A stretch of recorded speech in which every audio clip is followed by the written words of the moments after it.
Right, good afternoon, councillors and staff, and welcome to our March Ordinary Council meeting. First of all, please be advised that, when I find it,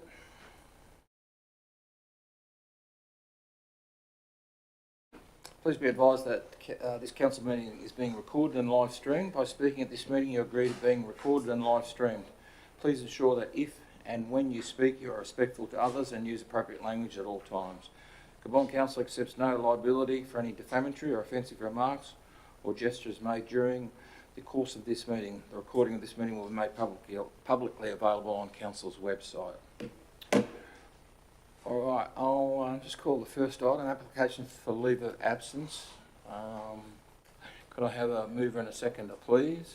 Moved by Councillor Nash, second by Councillor Pearson. Now, I've got a temporary one from Councillor Ryan who's going to be late, so we'll just record her as absent at the moment and she'll be then adjusted on her arrival as being present. That's the only ones we have.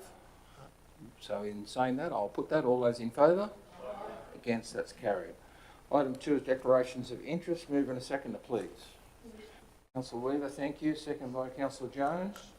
Does anybody have anything to declare? Councillor Batten, I think, has. Yeah, I'm declaring 2 actually in the ordinary meeting as item 21, the supplementary, which is the Events Assistance Program for the Presidency of Molong Advancement Group. Also in the confidential section of the meeting, there's one there as well, which is the request for consideration of water charges, which is item 4 on page 6. Thank you. Anybody else? No? All right, well, I'll put that. All those in favour? Aye. Against, that's carried. Item 3 is declaration for political donations. Move in a seconder, please. Moved by Councillor Rawson, second by Councillor Jones. I've got nothing to declare. Thank you, everybody. I'll put that. All those in favour? Against, that's carried.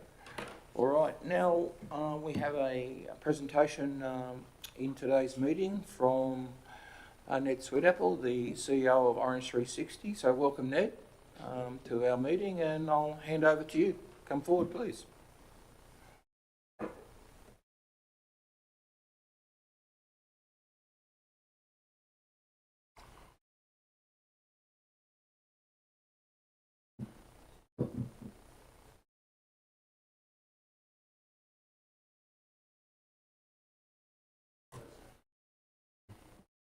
Turn that on.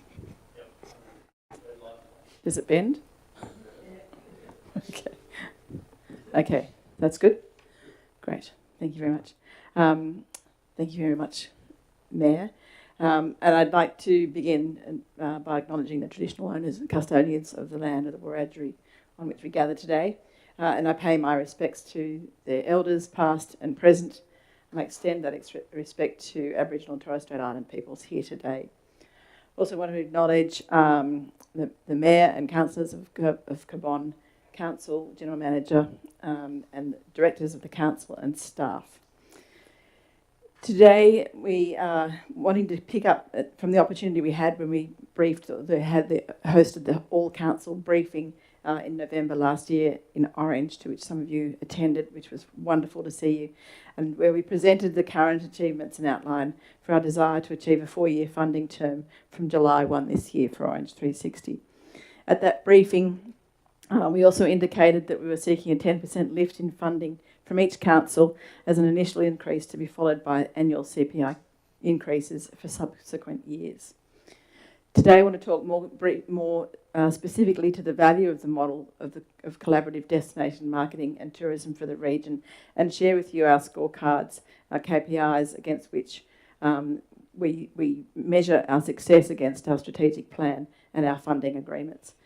I also want to highlight the successes of what the Orange region is achieving and why we're achieving what many other LGAs and regions are keen to emulate. You would also probably know that Orange Council passed our request for a 1+3 year, which is essentially a 4-year funding agreement last week, as well as an increase of $50,000, which was 10% for our ask. And I want to leave you today with no doubt that we have something really special in this region. It's unique, it's a model that is working, and it should be funded well into the future. As part of our proposal and report, we have requested that to Cabonne Council.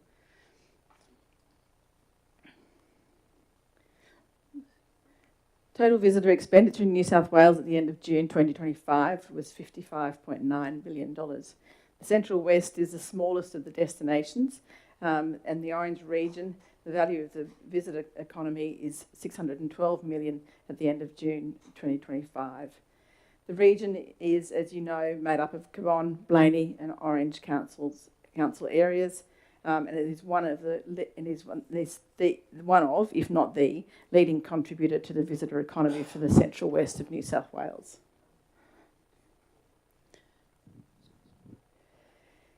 The initiation of Orange 360 and the combination of all three councils was a unique and bold and visionary, and it showed great forward thinking for the region's development, particularly in the visitor economy. When you look at the model and the gains that Orange 360 has made in terms of growth of tourism and audience reach, and the results to date speak for themselves across the 3 member LGAs and the tourism, wine and hospitality industries. Our shared vision, and that's our vision, we own the Orange region, Orange 360 shares with that, with her council members, is for the region to become a prominent Australian destination of choice for visitors and travellers. Our focus is to promote the Orange region as a visitor destination. We work through branding, marketing, events, membership and industry, and the broader tourism industry connection and alignment with regional and state bodies such as Destination Central West and Destination New South Wales, as well as other government organisations. The strengths of a unified destination are clear. Orange 360, through its function, is able to unify 3 LGAs and develop one coordinated destination, which is giving the region scale, heightened power of marketing, specialist expertise, and measurable return on investment, positioning the region as a leading example in regional tourism in New South Wales. Through a single strategy and stable industry membership, Orange 360 develops the destination's identity and brand. We maintain close operator relationships and build partnerships for economic growth. We support tourism in the industry, capability building and product development. And we deliver major events for the region, and we administer the Newmont Orange 360 Regional Event Fund, 30,000 of which went to the Cabonne-based events in 2025. We deliver return on investment. We have effective and efficient application of the shared and limited resources and budget. Orange 360 provides its specialist skills within our team.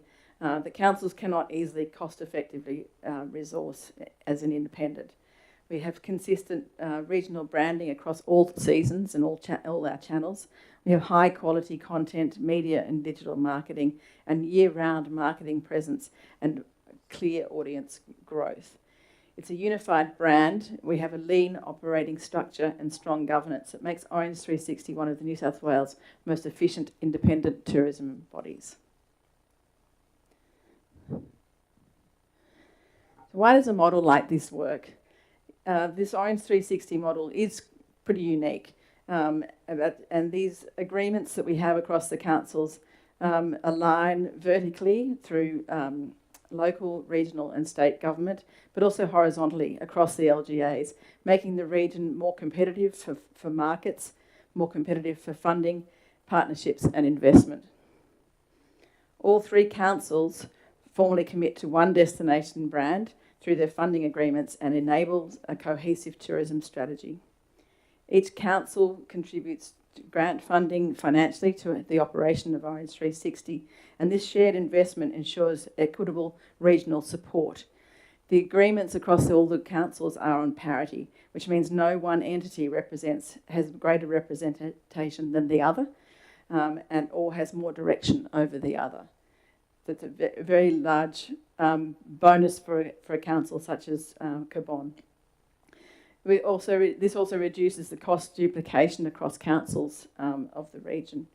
As an independent entity, Orange 360 can also generate additional income which we do this through our memberships, our fee-for-service contracts and commercial projects, which means we're able to multiply council investment and reinvest it into marketing for the region.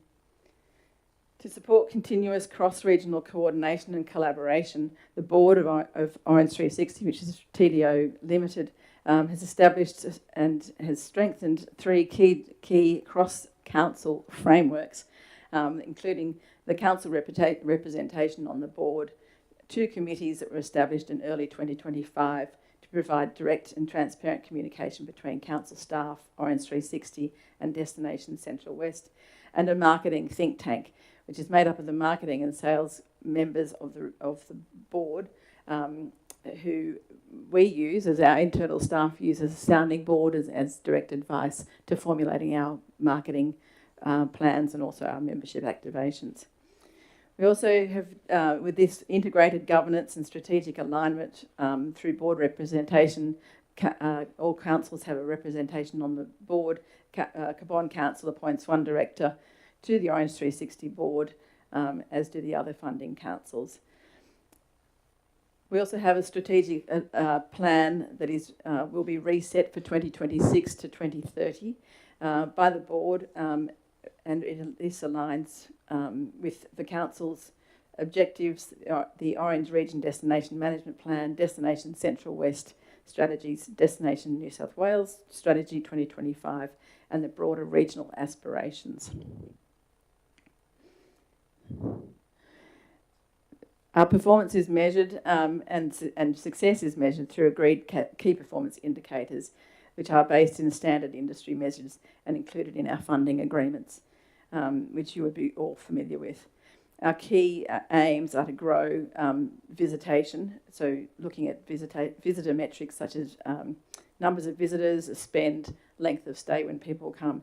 We look to measures of increased awareness and appeal and engagement, which shows the greater awareness and understanding of what is in the Orange region, and how our audiences show an interest and an intent to visit. Industry development and engagement are really important for us for product development and customer satisfaction, and also we represent the region across various industries and government bodies. We have clear indications of growth of the visitor economy and recovery from COVID.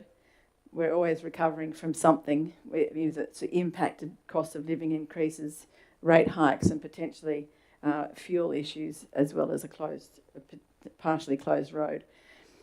We aim to build a resilient tourism sector and visitor economy, which we can see the benefits of we can benefit from and weather the fall from nearly every challenge that comes our way.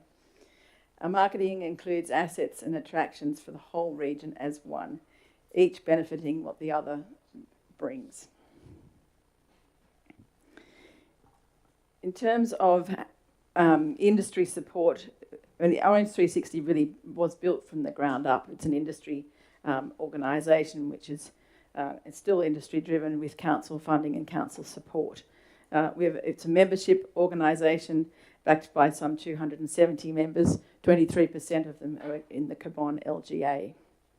Membership fees, fee for service and marketing generate an additional $250,000 annually, which extend the value of council investments, and it's all invested back into marketing. We have very few and very limited overheads. The membership engagement and sentiment for the Orange 360 is increasing. We've seen attendance at our solid attendance at our regular member forums. We've seen excellent attendance at our satellite forums in both Canowindra and Molong last year. And our engagement with our newsletter is increasing all the time as well. In a recent membership survey, indicated over 90% of the respondents would positively support Orange 360 to other industry participants, and 75% would recommend membership to other industry partners. Products and offerings and experiences listed on orange360.com.au increases the marketing opportunity for our members, increasing customer engagement, event growth and content development for an increasing market. Sure, we always have work to do and things we can improve on, but we see this positive sentiment and new members that are coming our way and continuing to come our way as a really positive indication that we are working in the right direction. With a turnover of under $1 million, Orange 360 supports a regional visitor economy worth $612 million, which includes a domestic overnight visitation value of $440 million. This overnight visitation is our key focus for growth. Measurement and data show that Orange 360 is building demand and converting it into high-value visitation.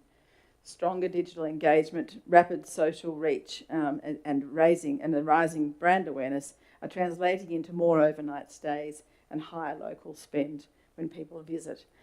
The metrics that matter most to council economies, businesses and communities.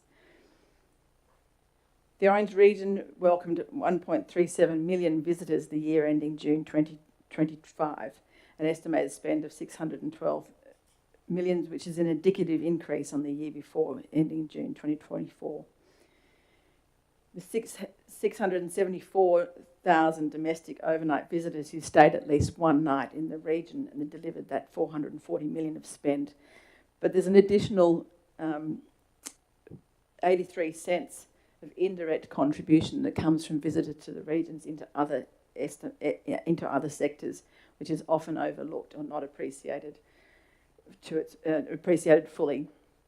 2023 figures, an average occupancy for the year, which was 57% across the entire region, was up nearly 5% on 2024. These results show tangible economic impact for local businesses and the region's visitor economy. Overnight visitors drive accommodation, dining, cellar doors, art and cultural spending on average 3.5 times more than a domestic day visitor. Orange360.com.au, our website performance indicates a strong interest in and repeat intent to visit the region. There's deeper, our return users is up 6% on last year, which is 29,000, and that indicates a deeper trip planning. More referrals to operators from our website and tourism businesses. The increase in the Sydney audiences of 18% last year was deliberate and strategic, with 117,000 users, alongside the increase of 20% from the people in Orange, which is in the region, and 4.9 users to be tapping into that visiting friends and relations market, as well as demonstrating our value locally to residents. Awareness and appeal of the region as a visitor destination is definitely growing. 2024 versus 2025 brand monitor from Destination New South Wales, shows an awareness of the Orange region has increased by 3% to 61%. Appeal of the Orange region, which is to the aware, is around 21%, and Orange ranks higher in consideration as a destination for near-term short breaks as compared to other regions such as Mudgee, Bathurst, Tamworth and Dubbo. Incorporation and promotion of all towns and villages in the region, not Orange and the towns and villages, is a key shift in our messaging and our marketing.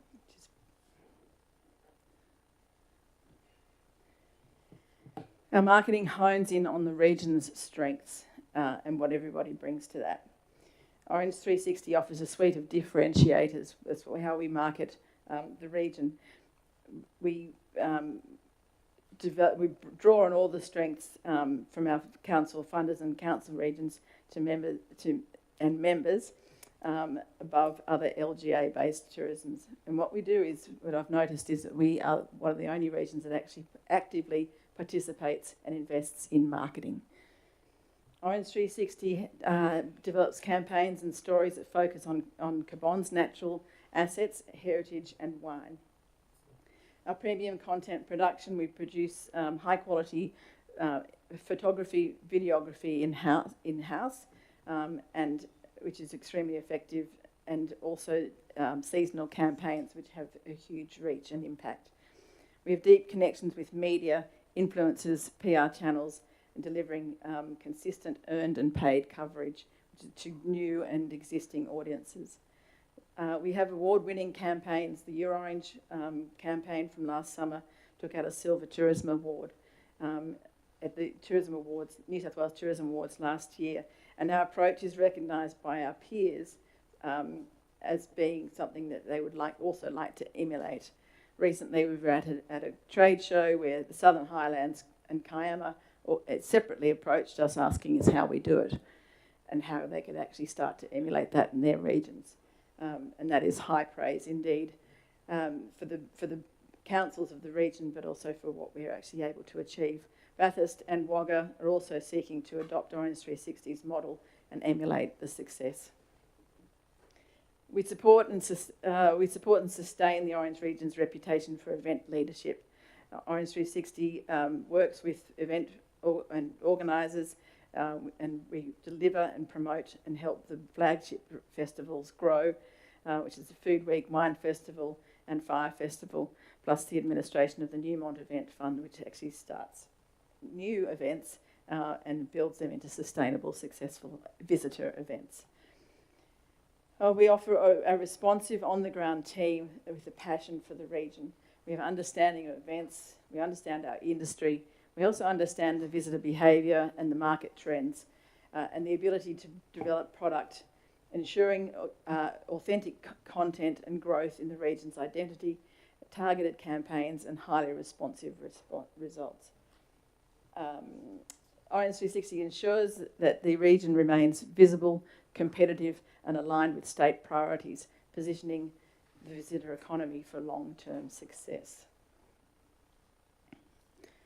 Our publications focus on delivering the regional identity and the brand of what is in the Orange region as a destination of choice and for encouraging longer stays, more spend and dispersal of visitors across the region. We're excited to be nearly ready to launch our new Orange Region magazine, which is in which the entire region is represented in an aspirational and inspirational publication. It's a joint project. It's a very large joint project across all the councils, funded by the councils, Orange 360, and also our industry advertising. And I have one sample here that cannot leave the room, a proof at this stage, but we're very proud of it. A social media strategy is to showcase the region, encourage day trips, longer stays and greater spend. Promoting the activities, festivals, retail, produce, social media engagement rates indicate the strength of Orange Region's product, but also our market reach, showing how actively our audiences notice, interact with and respond to our content. Engagement growth, which is a combination of various metrics used to measure success of social media, reflects the real brand awareness, campaign effectiveness, and emerging visitation intent. Social engagement results for Orange 360 indicate high impact growth of our owned media channels, the effective visitor funnel, so positive movement from reach to visits, to links, clicks to confirm that users are inspired and actively planning to come to visit. Audience relevance is high. A metro-centric, female-dominant audience with the key age brackets that align perfectly with Orange's target short break market. We also build the brand strengths and we sustain follower growth. Our sustained follower growth shows that Orange 360 is building a loyal and engaged travel community. Last year versus 2024, our reach increased by 69%. Our profile views, which is the main page on our Instagram, was up by 18%. And followers grew by nearly 4,000 to now we have 19.3 thousand followers on Instagram and growing.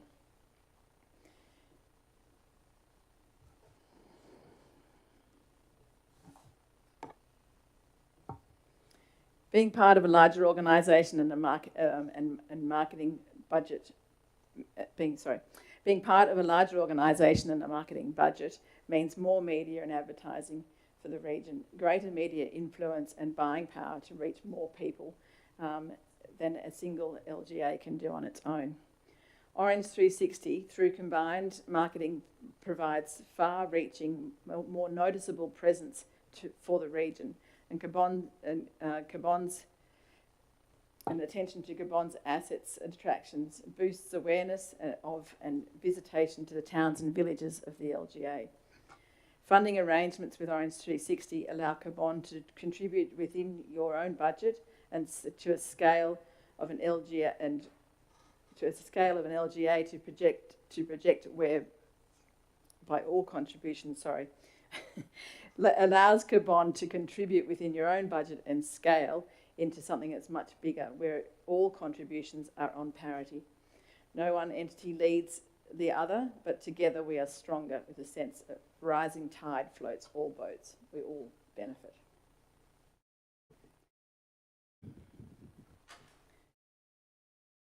The extending of the funding agreements to secure a 4-year fund term that provides stability, planning ability and strength to Orange 360's impact. It will deliver a structured long-term initiatives and help drive sustained growth for the Orange region visitor economy in line with existing strategic plan.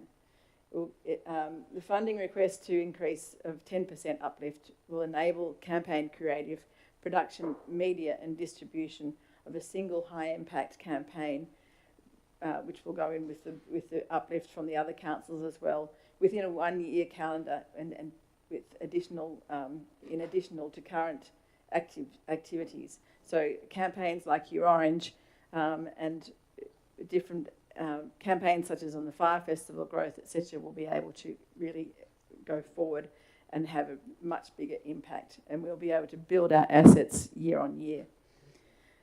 4-year funding enables a great lot of stability for the region. We can continue our long-term brand development and destination positioning. We can be more strategic and effective in year-round marketing.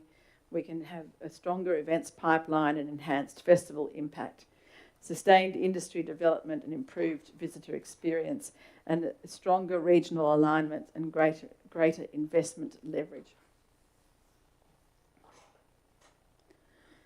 Our proposal includes provision to review the Orange 360 strategic plan to extend it to 2030, deliver one major campaign and activation annually in amongst our always-on marketing.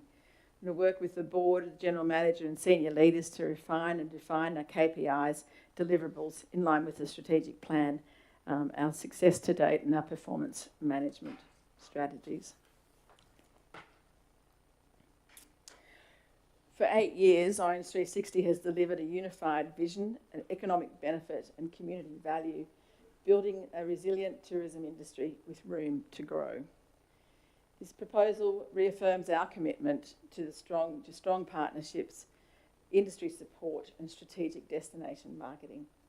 Proven results, responsible management, solid industry-led governance and clear delivery. A stable 4-year funding agreement is a sound investment.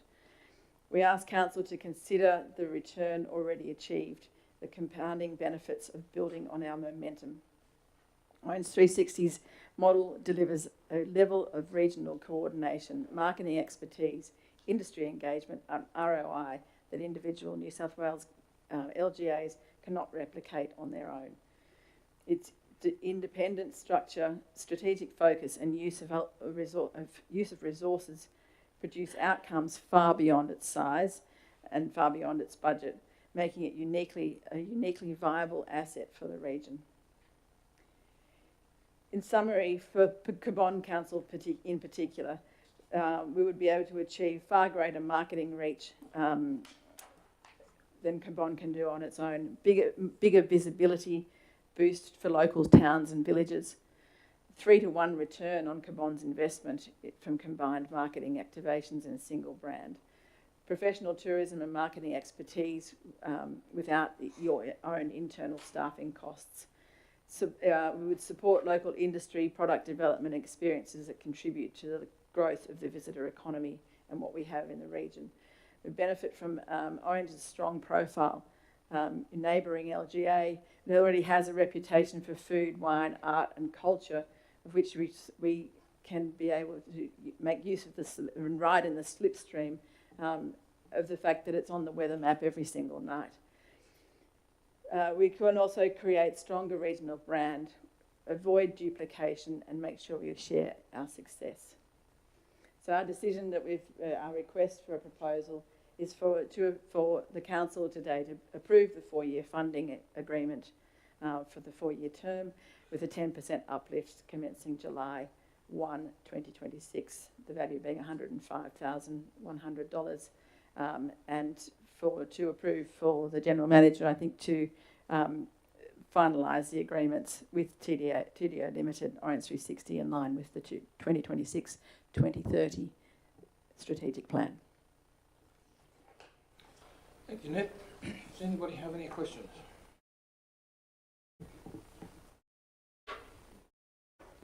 Thanks, Ned, for that. That's good. I've been looking through your KPI scorecard there, which is fantastic. Looks great. I think I've asked this question before when you've been here before.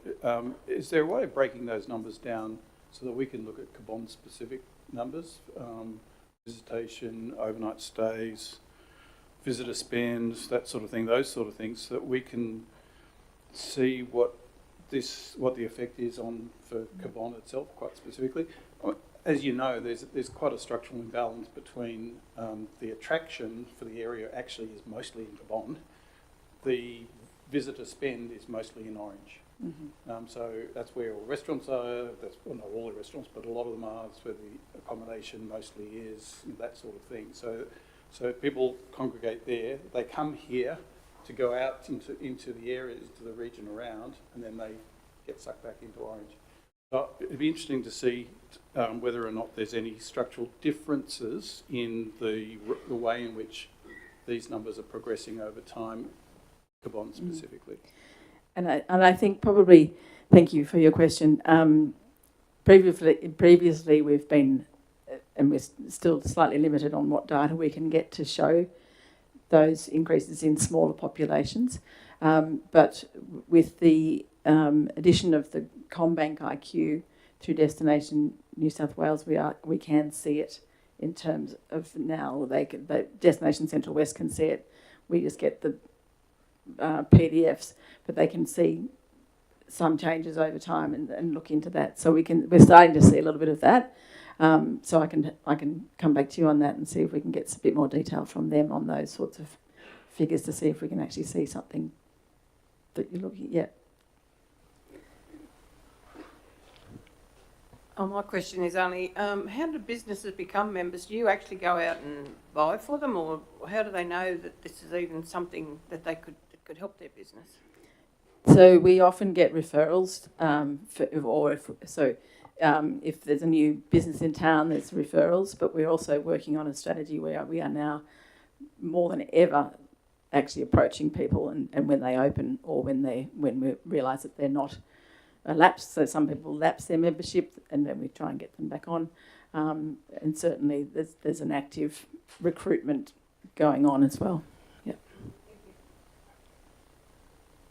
Any more questions? No? All right. Thank you, Ned, for your presentation. And if you want to hang around for a little bit, I might take leave and we'll bring forward the item 10 for the decision process if you want. I'll do the mayoral appointments and then we'll move item 10 forward.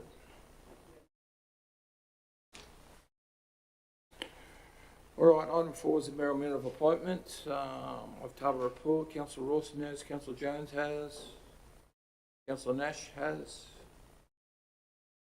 Councillor Pearson has. Anybody else? No? Has anybody got anything verbal?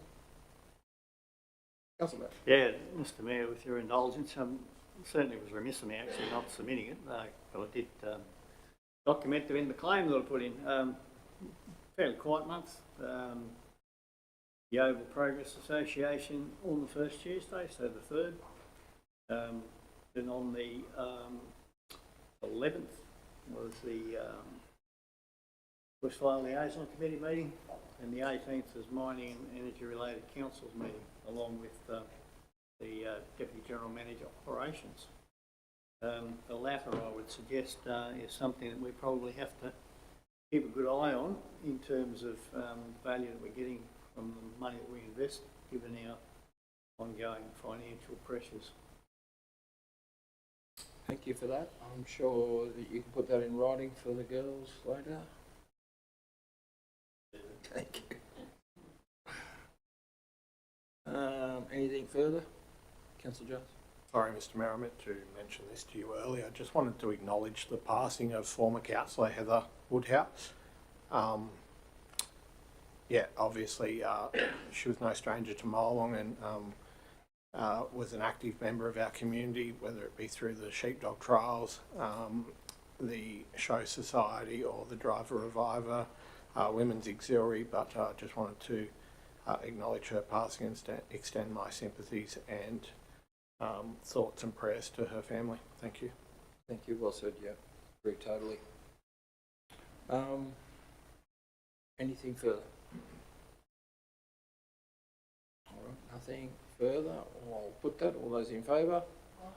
Against, that's carried. All right, I'll just bring item 10 forward, which is Orange 360 funding agreement proposal. Could I have a mover and a seconder, please? Moved by Councillor Pearson, second by Councillor Batten. Any discussion on that? Yes, Councillor Rawson. Thanks, Mr Mayor. Look, I'm quite happy to go along with the recommendation there. Just the option being included in the agreement of the 3-year extension of the agreement. Does that mean it comes back to council at the end of the year for ratification to continue for another year and then another year? My understanding, Councillor, is we wouldn't be required to do that because it's an option that's agreed to by the General Manager, but obviously I'm quite happy we'd bring it back for information if we were intending on doing that. So we wouldn't need a resolution each year to continue the contract. It would. It wouldn't. It wouldn't. That's I can take that on notice and find out for sure, but that's my initial understanding. The only reason for asking is, as we've just been discussing before about the difficulty with the financial, global financial situation, it might be worth our while to, at each yearly step, make the decision about whether or not to keep going with that. I can report back to council how we can do that, but the other way is possibly, obviously, if I was going to cease the agreement, I certainly would be getting council resolution to stop the arrangement. So that would be a contractual matter that I would bring back to council, but the actual continuation of the provision to extend, which is part of the contract, I can do under delegation, but to cease that contract, I would certainly come back to council if you understand what I mean. Okay, that's fine. If that request came from council, he would have to, General Manager would have to raise that. Simple as that. Yeah. Yeah. Sorry, I've got another procedural query, a really weird procedural query. As the Mayor is a member of the Orange 360 board, is that a potential conflict of interest for him to be here? Sorry, it's a weird question. I mean, it doesn't bother me, but... I don't.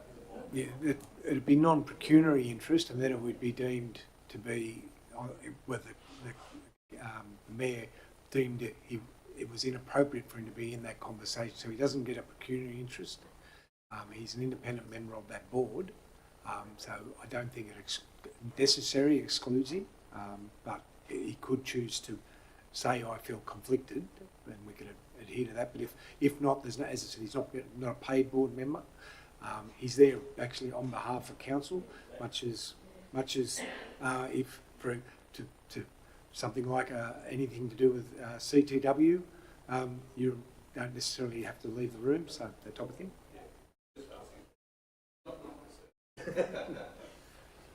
Councillor Poole. Thank you, Mr Mayor. I'm happy to support the recommendation. The way the world's going at the moment, I think our small business ratepayers are the ones that are going to cop it on every avenue, and we can put some money in and help increase tourism and get some money into our area. Well, let's do what we can. Thank you. Any further discussion? No? All right, I will put that. All those in favour? Against? It's carried, so I didn't vote.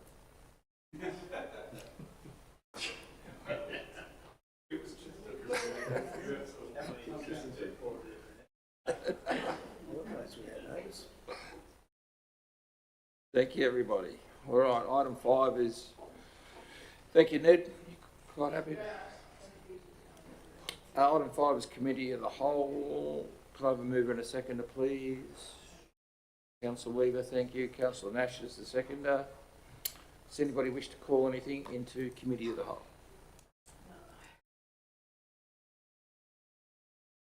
Nothing? Stage? All right, I will put that. All those in favour? Against? That's carried. Item 6 is the confirmation of the minutes, and you've got the February Council meeting and our Community and Economy Cultural Committee meeting and the Infrastructure meeting. Could I have a move and a second? Councillor Jones, thank you. Councillor Rawson is a seconder.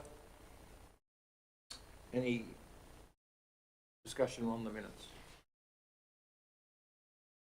No? All right, I will put that. All those in favour? Against? That's carried. Item 7 is organisation restructure. Just a mover and a seconder. Thanks, Councillor Batten. Second by Councillor Weaver.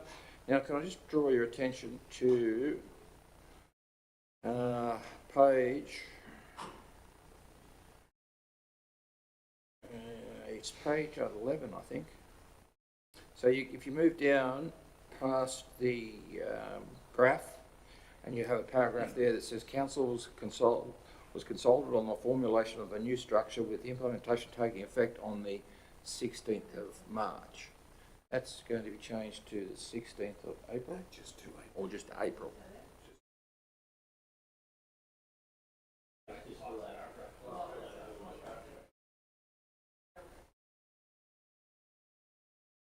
Yeah, so it's on the last page of the report. Graph. Yeah. So that will read April, not March. Right, any discussion on that at all? Councillor Batt. Yeah, Mr Mayor, just in moving the motion, I just commend the willingness of the senior staff in being prepared to take on additional duties, because this structure, as we know, makes some significant savings in terms of salary savings as part of our desire to manage the challenges that we face in terms of our financial sustainability. I just wanted to say thank you to the staff, from the General Manager, the Deputy General Manager Infrastructure and Operations, and the leaders who have taken on additional duties. That's not easy to do that, so congratulations, and I wish them well. Yeah, thank you, Councillor Batten, and very well said. And if General Manager could pass that on to the staff as well, it'd be very much appreciated from Council. Any further discussion at all? No? All right, I will put that. All those in favour? Against? That's carried.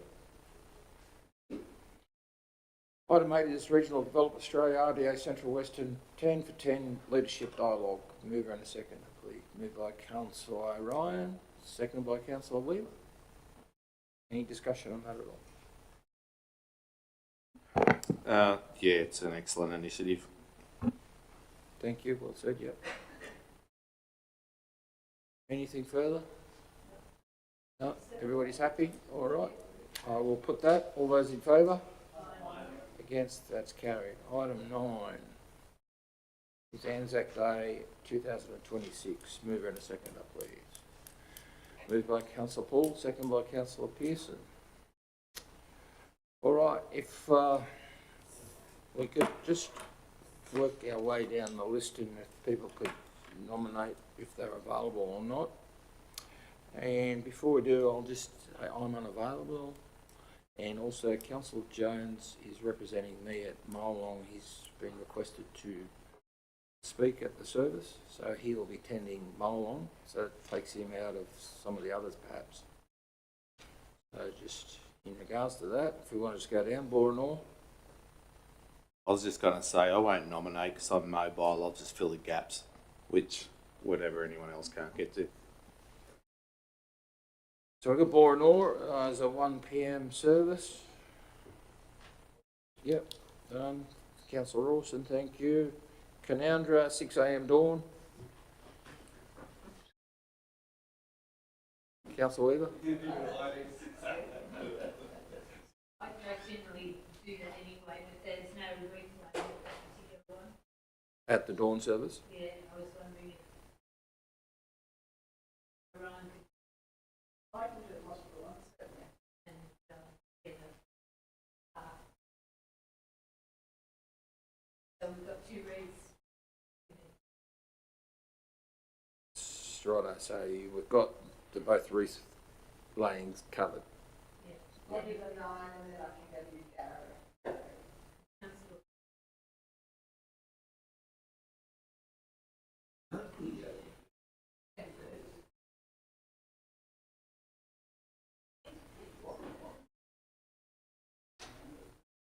Kidal at 10 a.m. Kidal, 10 a.m. Kidal, 10 a.m.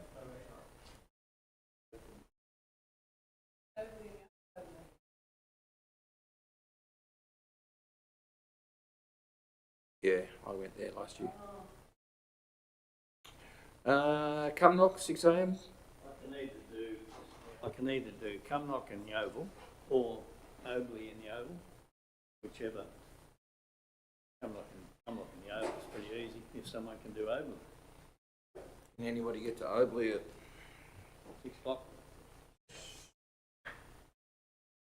I can do Obley in the Oval. Generally, I went from Yeovil to Obley last year. There's plenty of time to do that. Yeah, that's right. Yeah, I can do Obley in the Oval. Yep.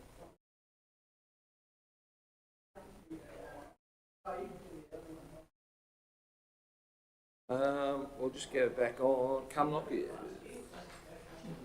Jamie's doing that. Yagara.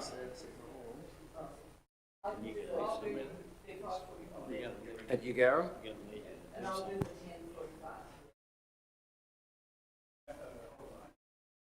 Well, I can do Canowindra 9 and then we back. And then go to Gareth.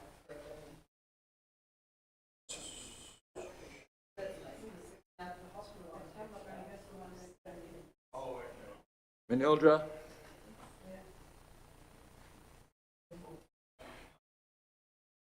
Molong.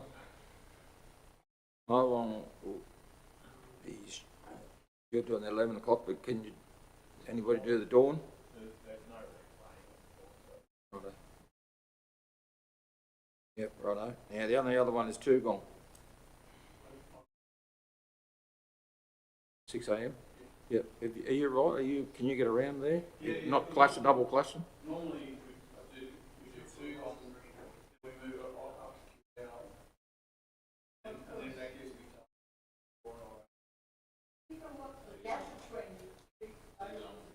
Councillor Pearson's indicated willingness to do Cadell. Okay. I'm happy to do Kidal. Kidal. Righto. Councillor Rawson, Councillor Pearson's happy to do Kidal. It should give you a little rest there from your touring, but if you both want to go, there's no problem.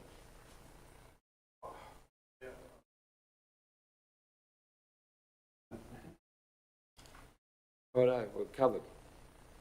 Well done, everybody. There's no wreath laying, but...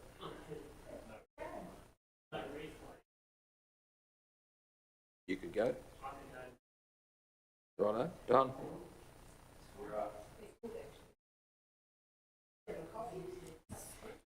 Righto, that's done. Thank you, everybody.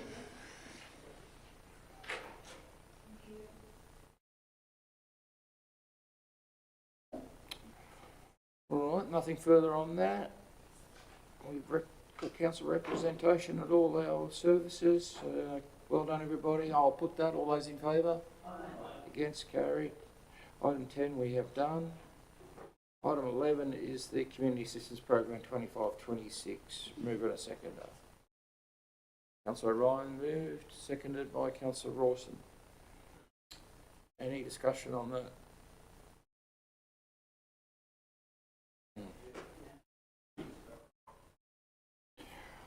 All right, I'll put that. All those in favour? Against, that's carried. Item 12 is 2026 Destination and Visitor Economy Conference. Mover and a seconder, please. Moved by Councillor Paul, second by Councillor O'Ryan. Does anybody wish to nominate?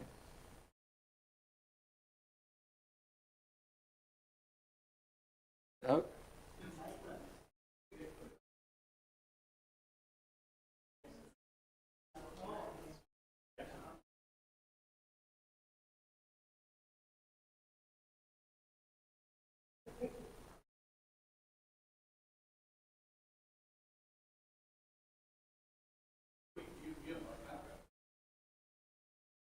I wasn't nominated.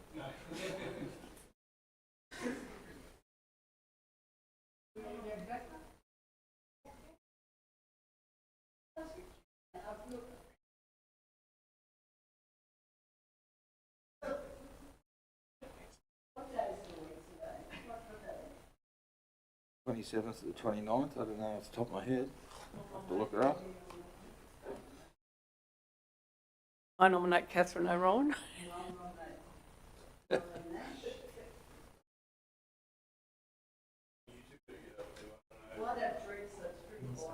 It's Wednesday, Thursday, Friday.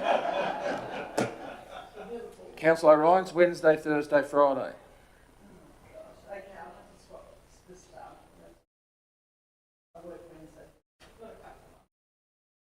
So we've got 2 nominations, have we? Yeah.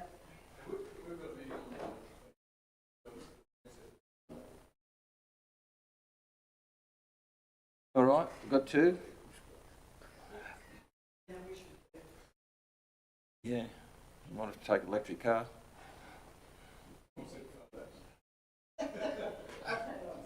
All right, I'll put that. All those in favour? Yes, that's carried. Item 13 is the Cabon Family Daycare Financial Review. Mover and a seconder, please. Moved by Councillor Weaver, seconded by Councillor Pearson.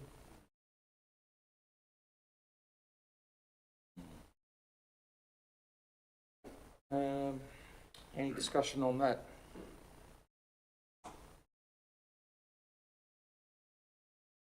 All right, done. Excuse me, Mr Mayor, what's the review about? Is it's just a financial review? Is it any chance that, you know, you're thinking of taking it away, or what's the go? Through you, Mr Mayor. So yes, we're doing a financial review because the service has been running at a loss and propped up by council budgets over the last few years. The other major factor, councillor, is our educated numbers will be dropping down to 10, and we have not had any luck in the time that I've been here, so that's 4 years, in recruiting additional educators. 2 of the educators are located in Cabon, the rest are outside of the LGA, so we're considering that factor as well. So what, the only 2 are the ones in Canowindra, yes. So we're losing one of those? No, the 2 Canowindra people are staying. It's one from outside the area. We've got about 85 children attending each week, and we've got 70 kids on a wait list, so we're not meeting demand. It is desperate. So we've been doing a lot of advocating with the Peak Organisation for Family Daycare, but it's a national issue, the educator crisis. Yeah, through the Mayor, I think it's all of it is because of the regulations and the rules and everything that people have got to go through in their houses. It's just got ridiculous, really. Councillor Paul. This, yeah, through the chair, this is really relying on grant funding in the past, isn't it? Through you, Mr Mayor. So yes, grant funding is a big part of our income generated for the family daycare program. It's very competitive. We've just recently applied for the round 5, so those applications were submitted last month. Historically, the grant allocation has been reduced by the department as well, so we request an amount, but we don't necessarily get that. Which is interesting, given that there's a shortage all over the country for them. So if they're reducing grant funding, they're not really trying to get more people, are they? That could appear to be the case, yes. Sorry, one more question, because I think we went through this when we were in Dubbo. And that grant funding's, do we apply yearly or is it biannually or? So through you, Mr Mayor. So the previous round, the current round that we're in at the moment, was 2 years, but this next round is for 3 years. So that's a step in the right direction. At least they've extended that period out. The submission process is very lengthy, and for council, we have 7 applications that we have to do separately. You can't just do one for Cabonne because they're all registered as independent services. So you said it's very highly competitive, but does that mean that there's a chance we won't get any funding, or is it just the amount is competitive? That could be a possibility. That's not been our experience in the past. We certainly have received money. So the focus is rural and regional services, so the city services can't apply for it. But I think within our network, the industry is identifying that every service is struggling financially to deliver the services with the money that you receive. And just following on from Councillor Nash's comment around the monitoring, regulation and compliance, increasing all of the time, the admin time that we're required to make sure our services are meeting the standards. Through you, Mr Mayor, and the others, which the leader's just already indicated, it's also a bit of a perverse outcome at the moment. We've got only 2 Cabonne educators, with the predominant educators coming from outside to use our service to provide the service. It's sort of disproportionate, so efficiency-wise, it may be better for the two that are in Cabonne to go to another service, COW or something, to provide the service rather than us sustaining. We've got to look at that. I'm not saying we've made that decision, but that's one of the issues that Stacey's got to look at with the team, because it seems a bit bizarre that we're propping up the lion's share outside when it's literally only two are being provided by Cabonne. Does the income the educators get, because the kids are supplemented, the government subsidises the parents, don't they? Or the educator, they get, but that doesn't come through us, that subsidy, or does that go directly to them? So through you, Mr Mayor, so we get a small proportion of the subsidy. So generally for family daycare, the educators get the CCS, the childcare subsidy. That's the money that is provided to families from the government. There's a gap payment.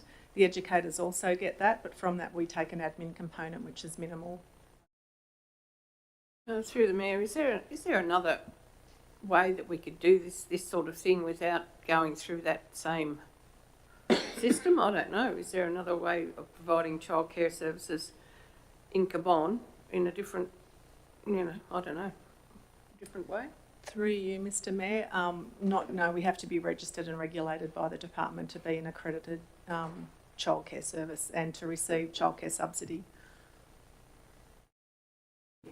Mr Mayor, given the interest in this topic, I wonder if it might be worth before the May Council meeting having a bit of an overview at the mayoral information session, please. Thank you. Yeah. Done. Any further discussion on it? All right, I'll put that. All those in favour? Against, that's carried. Item 14 is confirmation of the Cabonne Local Traffic Forum minutes. Mover and a seconder.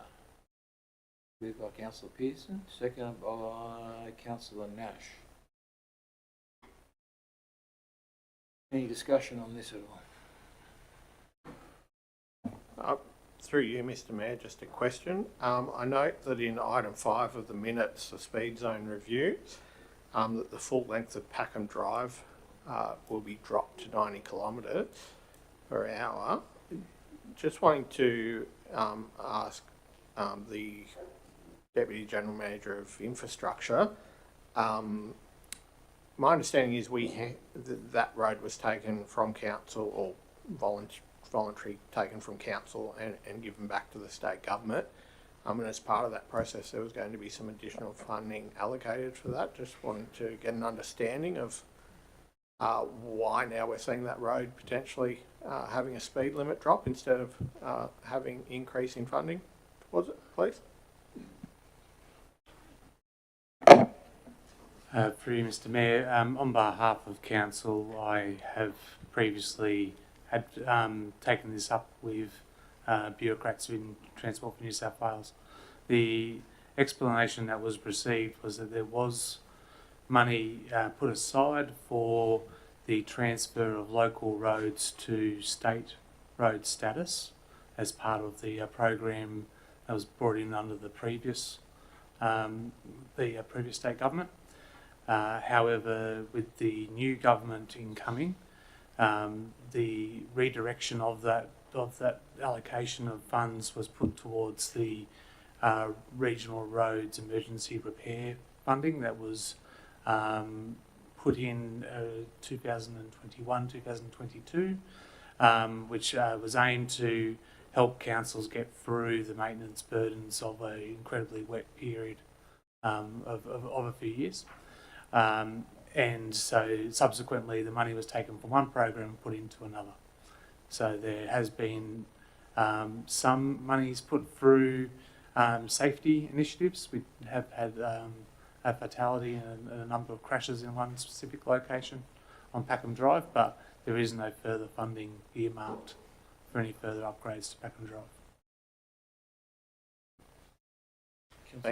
Thank you, Mr Mayor. I just see a bit of a trend starting to happen here across regional New South Wales, and I think there was a media article last year where the Minister indicated that instead of putting money towards upgrading our road infrastructure, we're seeing cuts and therefore reduced cuts in speed limits. And I just wanted to place on the record that this is obviously not council reducing the speed limit, it is the state government. Thank you. Thank you. Any further discussion? Councillor Rawson. Thanks, Mr Mayor. So, someone's playing music. A beer for you. Yeah, just about the intersection of Cargo Road, Nankara Lane, Nashdale Lane. It's mentioned here in the minutes that council's received an audit, and then the next step is just to look at funding and design of audit recommendations. And there was in the report that says the outcome of that was items raised were fade and ward line marking, clarity of existing signage, location of such, loose material present on pavement, faulty street light now fixed. Both locations presented crossroads which appeared to be a priority road which crossed the main road. In other words, it's a lot of information about what the problems are, but not a lot about how are they going to be rectified. I'm just wondering, this has been an issue that I've been pushing for the last couple of years, as you know. So what's being done to rectify the problems there? Apart from just looking for funding. From that report, council staff will prepare a detailed plan of the work to be done, and then we'll continue to seek funding to execute that work.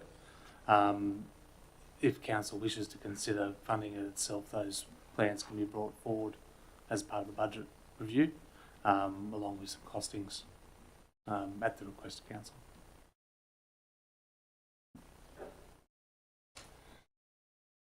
Any further discussion at all? Councillor Weaver. Mr Mayor, in general business, the Molong Central School crossing. I just don't think I know that they've looked at it and they've come up with a resolve and all of that, but you know, there's no concerns. But to me there are concerns. It's on a main highway into town. You've got big trucks going past, all sorts of problems that can arise with children crossing roads. So what's the recommendation that council could make for them to reassess this? Is it a supporting letter from council that suggests to the school that they've got an argument, or how do we? I know we had a real problem in Canowindra in getting the crossing in Tilga Street, and it took a long time to do it, but it's the safest crossing, and I can't see why this is such a hassle. I mean, the majority of times, people who help the kids across the street, the lollipop people or whatever you want to call them, they're volunteers. They volunteer their time. So I just don't know why they're having such a hassle getting a crossing, a safety crossing for children from their schools. Is there anyone opposed to that crossing? Opposed to it? Yeah. Oh, it doesn't even come into that equation. The information is that, what do you call them, Transport Traffic for New South Wales, say that it doesn't fit the criteria. So the numbers aren't there, the counter numbers for the children crossing it, and also some of the movements aren't there, vehicle movements. But I don't know how that doesn't fit. I'll put this on the record. I don't know how that doesn't fit the criteria when only last week, and I'm not saying that they should take them away by any stretch of the imagination, but some of the children's supervised crossings in some of the back streets of Orange wouldn't be as busy as what that intersection is. And I'm not suggesting they should take them away from the orange ones, but I just can't understand why this one doesn't meet the criteria either. But the Deputy General Manager has told me that they may be looking at shifting the pedestrian crossing because it's in a bad location. As the report indicates, it's right on the corner, and taking it up and putting it who knows where, mid-street, I don't know. I don't know how that solves the problem either, but anyway, this is the research they're going into. That's my belief. I've been to the highest bureaucrat that you can in Traffic for New South Wales, or Transport for New South Wales, and I can't get any further other than going to the Minister next, I think. So that's my answer. If the Deputy General Manager's got anything better than that to help your question, Councillor Weaver, over to him. But You'd have to think that a crossing with not as many children is potentially more dangerous because people aren't anticipating, like, no one's going to speed through Orange High School, are they? No, but if there's only a random child, maybe there's more need for it. yeah, so short of going to the Minister next, I don't know where we're at. Through you, Mr Mayor, just to follow up on the detail that you've provided, council isn't the applicant for school zone supervisors.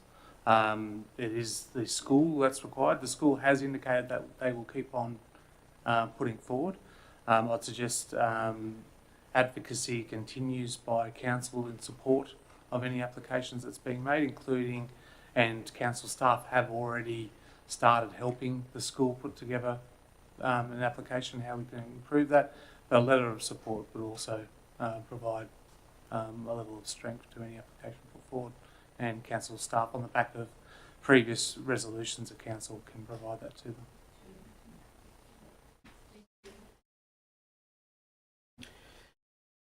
them.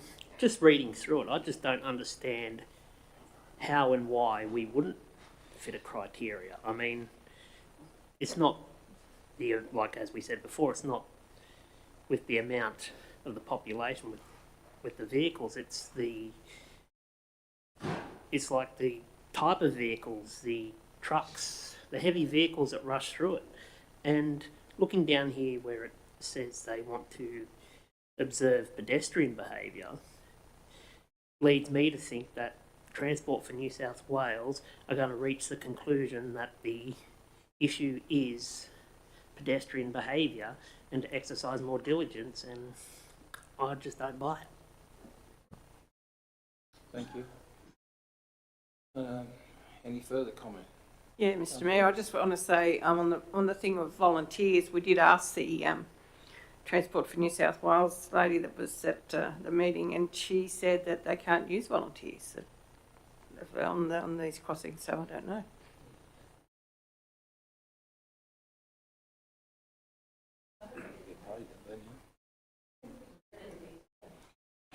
All right. Anything further? All right, I will put that. All those in favour? Against? That's carried. Item 15 is funding for the Canowindra CHS refurbishment. Mover and a seconder. Moved by Councillor Ryan, second by Councillor Weaver. Any discussion on that at all? Councillor Cook. Yeah, Canowndra's pretty lucky that that's what that money's for, I guess, to go above and beyond. And I think that it's bought maybe a tired building. It's made it see its real potential. So it's a good one. Thank you. Well said. Yes, Weaver? Mr Mayor, I totally agree with Councillor Poole. This has been a battle for 25 years that I know of to get a decent council building in Canoundra, and it's finally happened. It's beautiful inside, well laid out, and congratulations. And I think this money is well spent on it.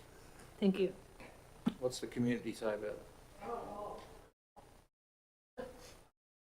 The community thinks it's great. Thank you. Anything further? Nothing further. I'll put that. All those in favour? Against? That's carried. Item 16 is questions for next meeting. Mover and a seconder, please. Moved by Councillor Jones, seconded by Councillor Pearson. Does anybody have anything for next meeting? Councillor Nash. Yes, Mr Mayor, I just wonder whether, as the chair of the Central New South Wales JO, whether you could get a bit of a vibe from the other councils about, you know, this rural bank that I was talking about.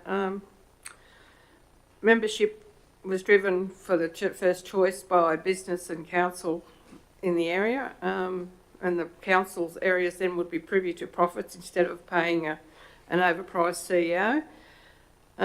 With the closure of banks in rural and regional Australia, I think it's time that we all stood up, and I just wonder whether you could bring that up at your meeting. Oh, well, I certainly can bring that up at the meeting for you. We can only try, but I think this is the trend that's happening. We've seen it with the big banks down here, and with amalgamation of credit unions and then credit unions becoming banks. This is the trend. They want us to do it online and do all your banking online these days. Yeah, that's true, but older generation does not do that. And, you know, sure, I can bank online, but there's a lot of my mates that can't. So You won't get an argument from me. I'm not going to argue with you. I agree with you totally, but that's what they replied as. yeah, well, I think they're trying to make it a cashless society, and we've got to fight back. You know, we've got to say no. We don't want that. And all the big banks that have been shut up in all around our western area that this Central New South Wales JO is, maybe someone could come up with something. A big rural bank. Do all of the post offices have bank branches? Like, a lot of people do all their stuff at the post office. Do you know what Beyond Bank charged me the other day? $4.50. $4.50 to get cash out, and I'm a Beyond Bank customer at the post office. First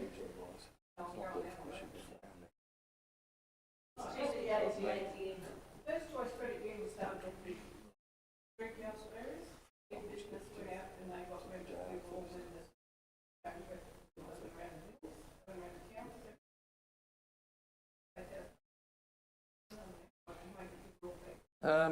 I'm just thinking procedurally wise, we're probably going to have to move a motion and get it seconded, and then we can take it. The motions come from Cabon Council to the JO. I'm thinking.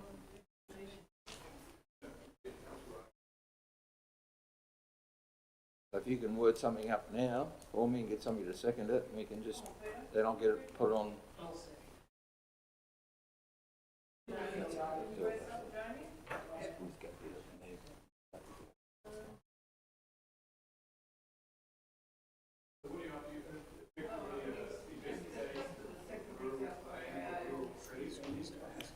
bank.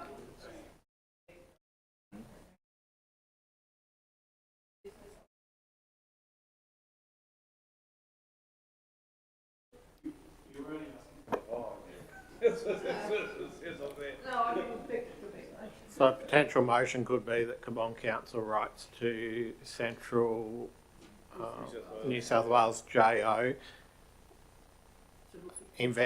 to investigate and advocate for regional banking services.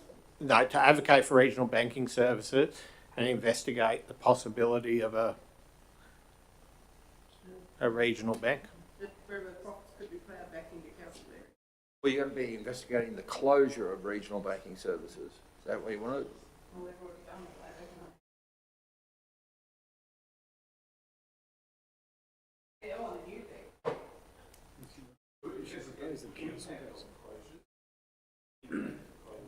The impact of closures, correct.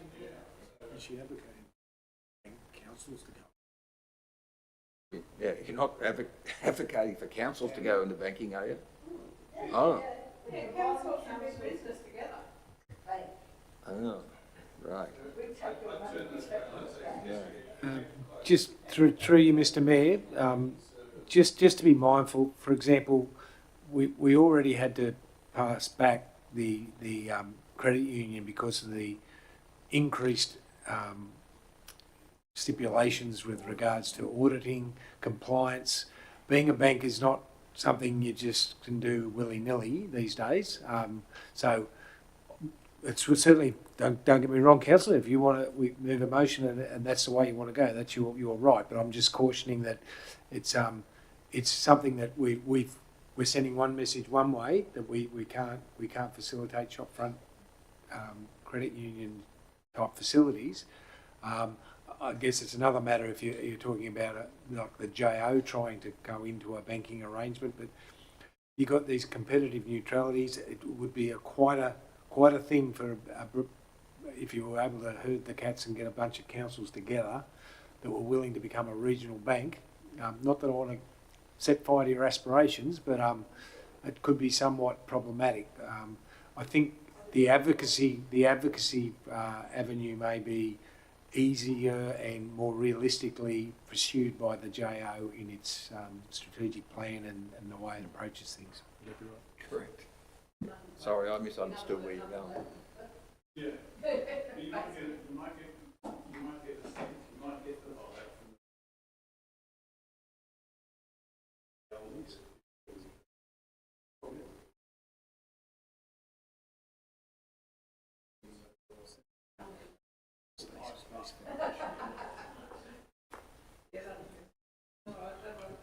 Got it? That one there? Is that it? Come on, Councillor Ross, to the centre to advocate for regional banking services and investigate the impacts of closures? I'd probably turn that. I probably would turn that around. Just say to investigate the impact of bank closures, and to advocate for regional banking for highlighting better regional banking services. For better regional banking services. Yes. So place that in there. So turn it around so that investigate the impact of bank closures and advocate for better regional banking services. Mr. Mayor, just you're aware that obviously there's been basically a federal inquiry into the closure of bank closures. So that probably the JO would be probably drawing on that pretty keenly. That's that, and I think you give evidence of that.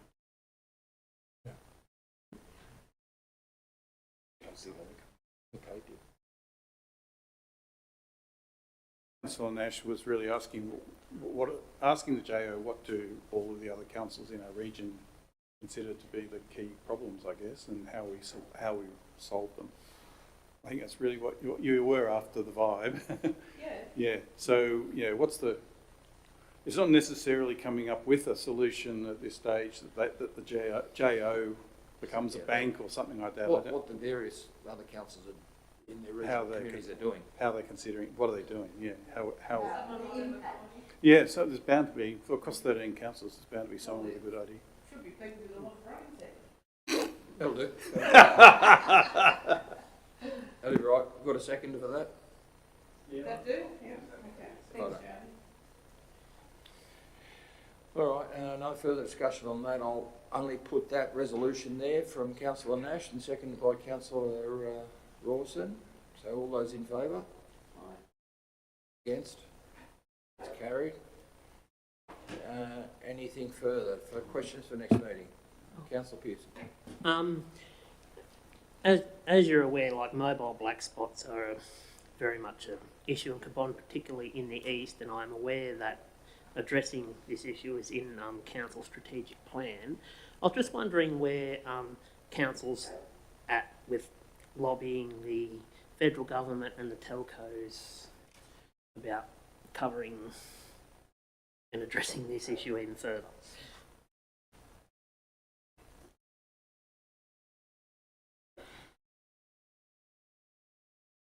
Deputy General Manager.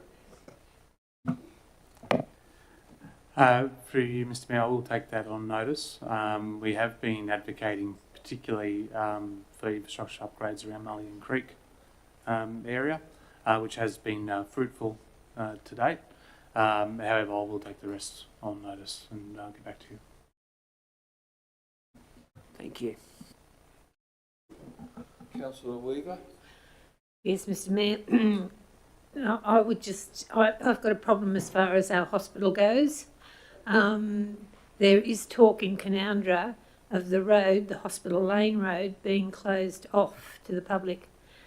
And I've got great concerns about that because, pardon me, our doctors and ambulance officers utilise that road into the hospital regularly. If they close it off, there's every likelihood they've got to go all the way around and probably add 3 to 5 minutes timing to a call out, which can mean, the life of somebody. It's been that way in Canowindra through the hospital since the 1930s, if not earlier, when it was first opened in 1922. There's been a road through the hospital. Maybe we could look or suggest to the health department to look at upgrading the road further down from the front of the hospital to allow vehicles access through the hospital grounds, because it's something that's always been there. It was a through road. I know that our Deputy General Manager has said that it wasn't a dedicated road or a council road or a whatever it had to be. But I've got wording in the minutes book from the 1920s where Boree Council took control of that road, and it was an extension of Browns Avenue through the hospital. So I've got concerns now in this day and age that if they close off Hospital Lane to the hospital, then it's going to make access to patients by doctors and ambulance officers extremely difficult to come around. A lot of our ambulance, well, 3 ambulance officers and 2 doctors live out Moorbell Way, and that's their access to the hospital. So, Further to that, by closing that, and I don't know if I should be commenting, but by closing that lane, there's only one access to the hospital too, which is evidently quite unusual. You only have one road into a hospital. That's not our road. Through you, Mr Mayor, the situation of Hospital Lane and Browns Avenue is they both lead to New South Wales held for Crown land, at which both roads terminate. So there is no dedicated road reserve connecting the two roads. Because there is no dedicated road, council doesn't have any authority over what happens with through traffic going through the site. There has been safety aspects raised where council has installed signage slow down signage and hospital head signage to try to slow down traffic going through the site. But it has been an ongoing frustration for the hospital staff and management to handle that through traffic. The way forward, best summarised, that would be a further report to council. Would be that council seeks a dedicated road reserve and funding through the state government to construct a formalised road, free of going through the parking area and the pedestrian interactions that are in the hospital itself. If I might just add something more to. Oh, Sorry. Mr Mayor, could I move that we go into committee of the whole? Do we need to? I don't think we really need to. We're in the questions for next meeting. I think we'll be right. You're right. Thank you. yes, I was just going to say, Mr Mayor, it's going to get busy at the hospital. We know that because the new building's gone in there. And they've also closed the health centre down, so the health centre is going up there too. But you know that's caused their own problems, and I think the health department should be looking at the upgrade to the road so people can use the road.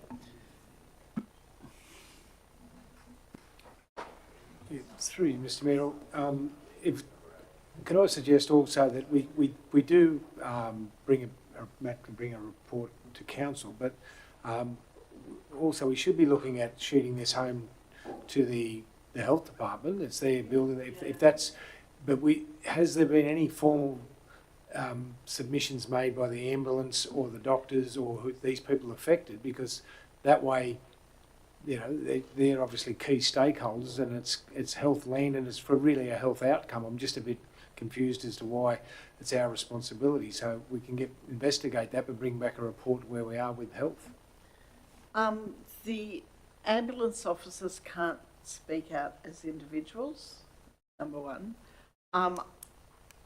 In my other capacity, I've got a meeting with someone from New South Wales Health shortly. I might raise it, but I did just have a thought for a solution for the hospital, which I'll talk to Matt McGrath about.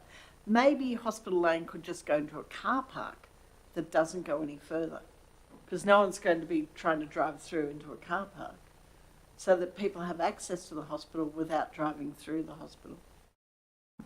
Well, through Mr Mayor. But I think we can go to the project manager and the health department, because this seems to be a problem they need to deal with our instigation. So we'll see where we can go with that, but we will bring a report back on the outcome of that for you. Happy with that?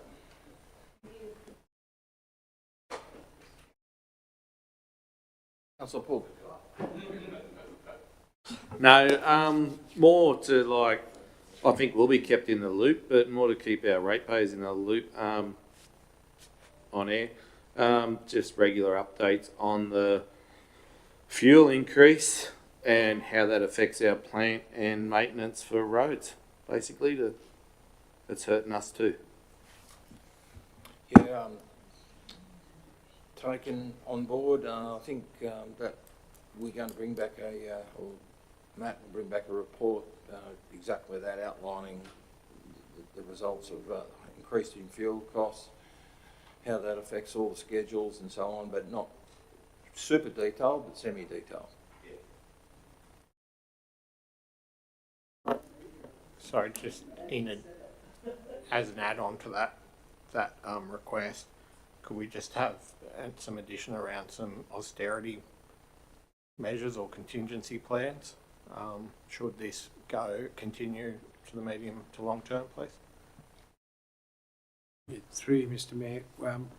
As staff, we have met with regards to looking into our, I suppose, response to things. We're trying to develop operational plans as we speak. As we all know, it's pretty unknown length of time, but what we can try and do is come back to the next meeting with where we find ourselves and what we've done to date, without locking us in too much. It's a bit, there's so many aspects that obviously fuel relates to, both in manufacturing as well as services, and will be expected to play a part. But sadly, I do notice that it appears that local government as a stakeholder in the conversation seems to be left out of things at the moment with our state and federal partners. But it's going to have some real impacts, and all I can assure you is we're acutely aware of them, and we're trying to work towards a plan. We'll bring that back, and we're basically monitoring the same things that we're using the media, like you guys are, to understand what the implications are at this point. We haven't had any leadership on that to us directly from government that I'm aware of. Do you think that it will impact, I mean, with the new regulations, we're not allowed to do Zoom meetings or Teams or anything, but if there's a fuel shortage, some of us are driving, an hour to get here. And I'm sure there'll be other councils in a lot worse situation than we are. True, Ms. Smith, that's just a good, simple point, that these are the things that that will come in, and sadly we've sort of done a bit of a dance like this before. As COVID's changed us, hopefully things won't be quite the same, but there might be, in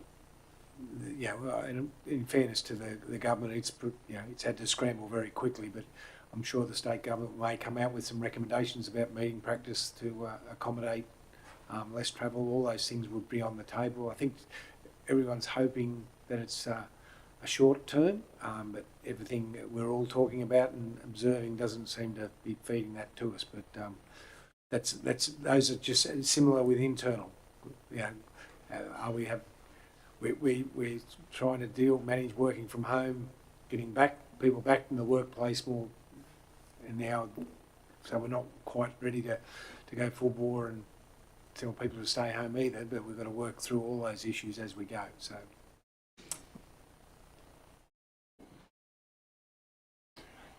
All right.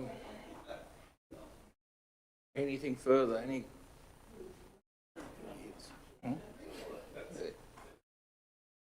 Have you got a question for the next meeting, Councillor Batten? No?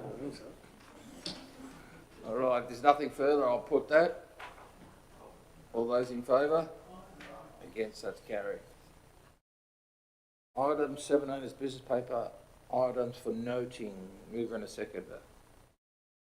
Councillor Poole, thank you. Seconded by Councillor O'Ryan. Does anybody wish to call out any of those noting items at all? No? All right, I'll put that. All those in favour? Against, that's carried. Item 18 is matters of urgency. Mover and a seconder. Moved by Councillor Weaver. Thank you. Councillor Nash is seconded. Anybody have anything urgent? Nope. I'll put that. All those in favour? Against, carried.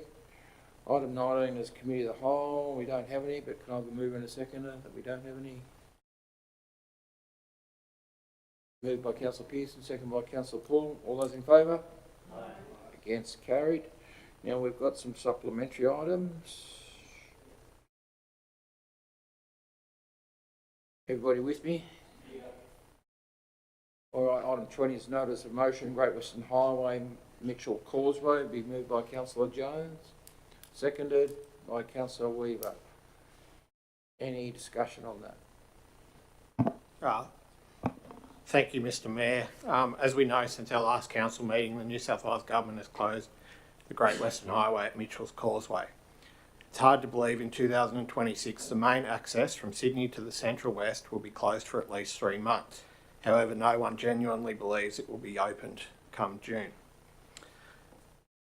At Council, we have a requirement as part of our integrated planning and reporting to have asset management registers and to depreciate our roads and bridges. It's hard to believe that a 200-year-old bridge can get to this state. This motion is about more than a road closure. I believe it is important, and I believe it is important for Cabonne to highlight the importance of this road to our economy, place on the record the impact the closure is having on agriculture, businesses, supply chains and the visitor economy, raise concerns around the safety and reliability of the Bells line of road, and advocate for urgent action and ongoing funding towards a corridor to Sydney that the Central West deserves. For the communities of Cabonne and the Central West, the Great Western Highway is one of the most important economic arteries into our region, carrying approximately 11,000 vehicles a day, including close to 2,000 trucks, moving agricultural products and essential goods. When that link is broken, Mr Mayor, the effects ripple quickly across the Central West. In the Cabonne LGA, agriculture, tourism and small businesses are the backbone of our economy.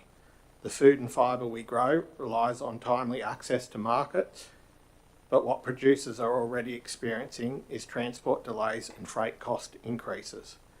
Our growing visitor economy injects millions of dollars into businesses and communities each year, and as a result of this closure, tourism operators are reporting cancellations and concerns about travel access. These may not yet show up in official stats or data, but the sentiment and lived experience on the ground are real. This closure, albeit much longer, isn't an isolated event, and repeated closures due to incidents or weather reveals a corridor that is fatigued and no longer fit for purpose. The people of the Central West are sick and tired of the decades of broken promises when it comes to the Great Western Highway and politicians blaming each other for inaction. Ironically, I note the New South Wales Government released its Sydney to Central West white paper recently, which recognises the need for safety and reliability along this corridor. I just pray that we don't see a fatality on the Bellsliner Road with the added 11,000 vehicle movements per day. I also note the New South Wales Government last week announced a task force to be led by the New South Wales Reconstruction Authority. Again, there's been enough reports and studies, talkfests, announcements. What we need is action, funding commitments and delivery timeframes. This motion calls for just that, urgent action to fix or replace Mitchell's Causeway, restoring this critical link and the long-term investment to upgrade the corridor so that it is safer, more resilient and fit for modern day Australia. It also acknowledges and encourages the significant role the Central New South Wales Joint Organisation can play in continuing to coordinate regional advocacy efforts to both the Australian and New South Wales Government. Here in Cabonne, we always punch above our weight when it comes to contributing to the state's prosperity. We do this through farms, vineyards, small businesses, events and tourism. All we're asking for is a fair share of funding for this infrastructure that keeps our communities and our economy moving. Thank you. Thank you. Any further discussion? Councillor Rawson. Thank you, Mr Mayor. And I thank the Deputy Mayor for his motion, and I certainly support it. I just wanted to add to it, to the point that we're getting a double whammy out here with this closure at the same time as fuel supplies are clamming down there and prices are going up. The alternatives for freight movers in particular is to go further distance, and it's just a double whammy for them to have to pay to go the further distance and to pay extra for the fuel. And it's the same for people, tourists coming from Sydney. They're going to have to go a further distance to get to us, and in return. And that will be interesting to see what happens this coming Easter weekend, whether or not we get people either not wanting to come or just there'll be the usual bumper to bumper that occurs at the beginning and the end of the weekend, but this time down Bellsliner Road, which is a absolutely impossible place to have a bumper to bumper situation. Like there is no when there's a breakdown or a closure of the Great Western Highway over the mountains, over the Blue Mountains through Katoomba, there's usually an alternative route to get around a blockage. There is no alternative route when you're going across Bellsliner Road. So for all of these reasons, I think that the government should consider a disaster designation for it. You know, we get, if that happens, we can get access to funds from the federal government. You know, consider it like a flood disaster. That it's because it's specifically that dual effect of the international situation plus our very local situation should be considered as a disaster for us. Aren't people hooking back and onto the Great Western Highway? Yeah, through the middle of Lithgow. But aren't they going up the top to where the turn off to Mount Road is? Yeah. And Yeah. heading back. I mean, I always go first, so I wouldn't go the other way. Yeah, not many B doubles go that way. No, that's why I. Yeah, and the route going in and out of Lithgow along that Bells line is very much more dangerous. Yeah. And certainly for the much bigger trucks and the B doubles that are around at the moment, I wouldn't want to be doing that route. Well, I'd be interested in seeing that up the road.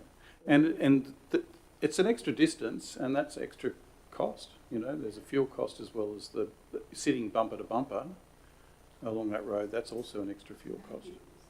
Yeah. Anyway, so I support the motion. I just think we could say more. Yeah. I'd just like to comment that this motion has my full support, and I congratulate Councillor Jones on such a well-spoken notice of motion. Thank you. Councillor Batt. Yeah, Mr Mayor, through you, and I also want to commend Deputy Mayor Jones for bringing this forward, this motion. Just make a couple of comments. One is we're focusing our attention on the impact on the Central West and our economy. The reality is that if we're going to get some action, we need to actually change the focus, change the dialogue to focus on the people on the eastern side of the Sandstone Curtain that we're referring to here. That's the way that we actually get politicians who are based in that Sydney metropolitan area to take notice. We can keep banging on about it till the cows come home out this side, but until we actually drive home to them that there's an impact on over there, then they're not going to listen. Let me give you a couple of examples. Early Rise Bakery in Dubbo sends bread from Dubbo every night into Sydney. Right? So that's a business in Dubbo that sends it into Sydney.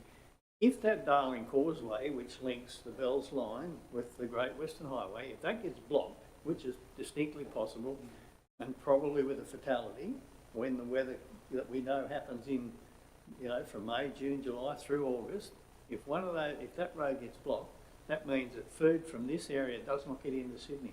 Every night, those trucks that Councillor Jones referred to, they take food from out here, fruit and vegetables, into Sydney. Our dairies from down around the Canowindra area, they avoid that road already. They actually send the milk in the tankers down to Yass and back up the freeway, right, to avoid that piece of road, knowing that it's already been a problem, particularly in the winter time. Just give you a personal example of mine. Last Friday, I had to go to a quick trip to the Sydney airport. I made the decision that I would not run the risk of getting blocked at that scenic hill going up the Bells Line Road, because at that point in time, they actually had a tow truck sitting there ready and actually operating, pulling trucks up that scenic hill. I made the decision that I wouldn't do that. I made the decision that I would travel to Sydney Airport via Goulburn. 5.5 hour trip. That was down through Crookwell to Goulburn, back up the freeway. It turned out there's, quite a picturesque, enjoyable drive.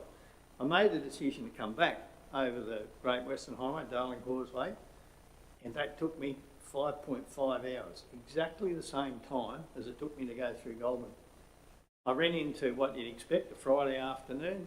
I left Sydney at 2 o'clock. When I got to Bell, I ran into the traffic coming out of Sydney to Bathurst to Mudgee, right? 20 kilometres an hour from Bell down into Lithgow. I mean, I know the people in Sydney, they're used to travelling that, so we've got to say they were very courteous. There were 3 trucks in front of us, and so, they would sit behind those 3 trucks as they snuck their way down at 5 kilometres an hour down that scenic hill. That's the impact, that's the personal impact that we're talking about from the closure of that piece of road and the inaction of years and years of previous governments, not just this current one. They've got the immediate issue that, as Deputy Mayor Jones said, a 200-year-old bridge is now collapsed. It was never meant to take 40-tonne trucks, right, or 64-tonne B doubles. It was never designed for that. It was designed for horse and carts. Like, you got to give credit to the engineers and the convicts who built that bridge, that it's lasted this long. It's time for the inaction, the delays, the nonsense, the rot that they've been going on with for years, both sides of politics, actually stop and do something about it. Congratulations, Deputy Mayor Jones. I think this is definitely needs action. Thank you, Councillor Batten. Any further discussion at all? Are you happy with the way that, after the discussion, you want to add or anything to that recommendation or not? Well, I'm just looking around the last comment, okay, so if you wanted to say something along the lines of point 1, there towards the end of the sentence, you've got 1,800 heavy vehicles transporting freight, agricultural produce and goods, perhaps to and from Sydney? Just to clarify that point there made by Councillor Batten, does that make sense there? And to your comment, Councillor Rawson, any more impact into that?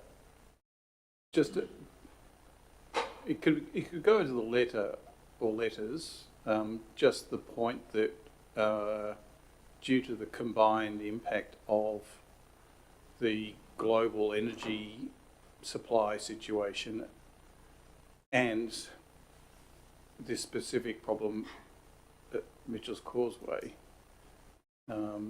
is meaning that our region specifically is... No, I'm talking about your disaster declaration.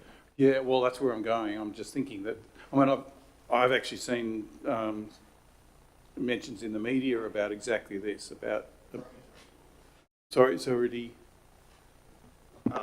Through you, Mr. Mayor, just, I suppose I had considered that in the original drafting. The thing that probably turned me off it was that the Premier has already said that there will be no disaster, it won't be declared a disaster. That doesn't mean that we can't push. We can't I'm just push saying, for it. Yeah, that's probably why. Or at least a recognition that this region is getting... I mean, if one of these things had occurred, fine, you'd find some contingency plans, but we've got a double hit. We're getting doubly hit because of this. And Councillor Batten has just given us a perfect example of how people are having to go long distance or sit in traffic for a similar amount of time, using up a lot of energy at a time when the energy costs are massively increasing and very uncertain for the future. So it's not just about a broken bit of highway, it's a combined impact, and that is particularly affecting our region. So that, just to note that, or to somehow put that into the argument. As for the disaster, well, I think it should be considered. Mr. Mayor, to assist and up to council, but maybe we could add a .6 that the Commonwealth and New South Wales governments declared the local government areas of the central New South Wales JO a disaster region due to the closure of the Great Western Highway and additional impacts of fuel and supply chain pressures.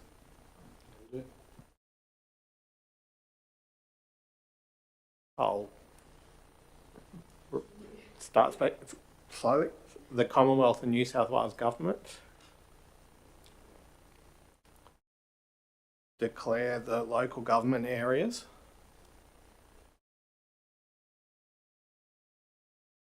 of the central New South Wales JO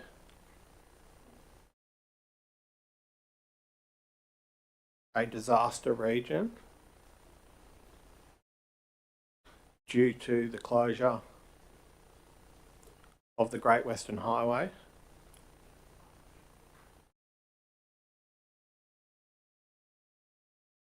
and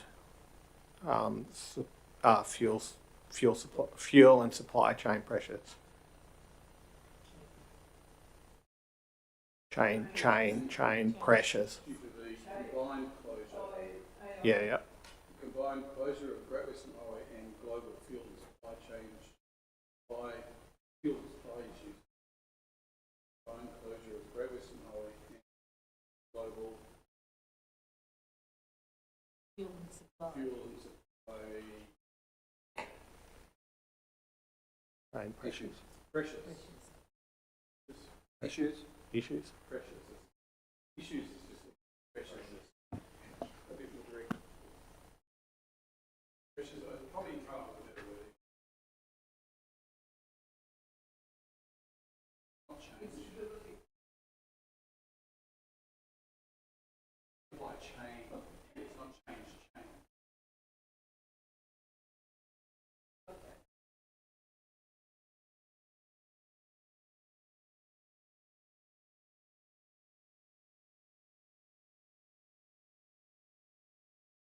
Alan, you happy with those changes?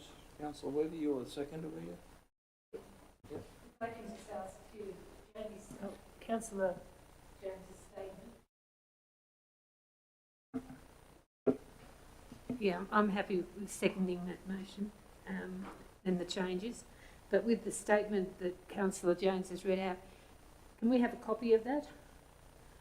Put it into our minutes. So we've got a Got to be recorded on our minutes because he said it. So it's recorded in our minutes right. because it's been recorded. Okay. So, Mr Mayor, through you, could I also recommend to Deputy Mayor Jones that we actually amend point 2, that recognise the importance of the Great Western Highway to the Central West economy and Sydney metropolitan area. We get that Sydney metropolitan in there. As much as you can. As much as you can. All right, no worries. Recognise the importance of the Great Western Highway and Sydney metropolitan area.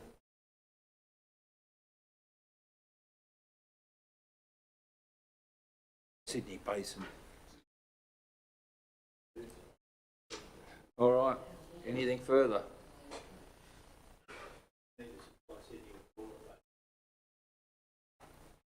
Nothing further?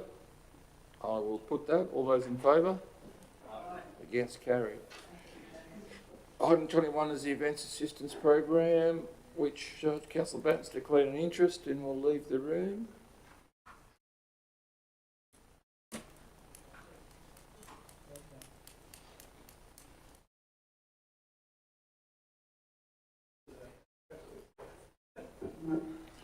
All right, can I move in a second, please? Moved by Councillor Weaver, seconded by Councillor O'Ryan. Everybody happy with the recommendation? Yes. Everybody is? No discussion on that? All good? All right, well, I will put that. All those in favour? Aye. Against? That's carried. Please.